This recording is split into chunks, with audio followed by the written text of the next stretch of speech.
ஓம் சக்தி. உலகமெல்லாம் சக்திநெறி ஓங்க வேண்டும். ஒவ்வொருவர் மனக்குறையும் நீங்க வேண்டும். எப்படி எப்பொழுது உன் கஷ்டங்கள் தீரும்? அன்னையே, இத்தனை வருடமாக நான் உன்னையே நம்பி வணங்கி வாழ்கிறேன். ஆனாலும் என் கஷ்டம் தீரவே இல்லையே என்று புலம்புகிறான். நான் கூறிய வழிபாட்டு முறைகளை இவன் செய்ய மாட்டான். தான தர்மம் செய்யச் சொன்னால் தர்மம் செய்ய மாட்டான்.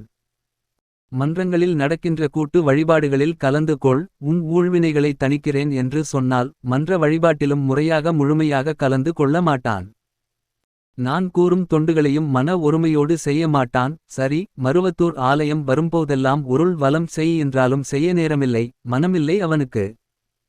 சரி, உன்னுடைய வீட்டிலே தினசரி தவறாமல் வழிபாடு செய் என்றாலும் நேரமில்லை அவனுக்கு. ஆலய விழாக்களில் தவறாமல் கலந்து கொள் என்றாலும் வேலை இருக்கு, கலந்து கொள்ள முடியாது என்று காரணம் சொல்வான். இதற்காகத்தான் சூட்சுமமான சில திருஷ்டி முறைகளையும் வழிபாட்டு முறைகளையும் நீங்கள் பயனடைய கனிவோடு அருள்கிறேன். அதனையும் பயன்படுத்தி கொள்ள மாட்டான். பிறகு எப்படியடா உன் கஷ்டம் தீரும்? மந்திரத்தில் மாங்காய் பறிக்க ஆசைப்படாதே. முயற்சி இருந்தால் தான் பலன் கிடைக்கும்.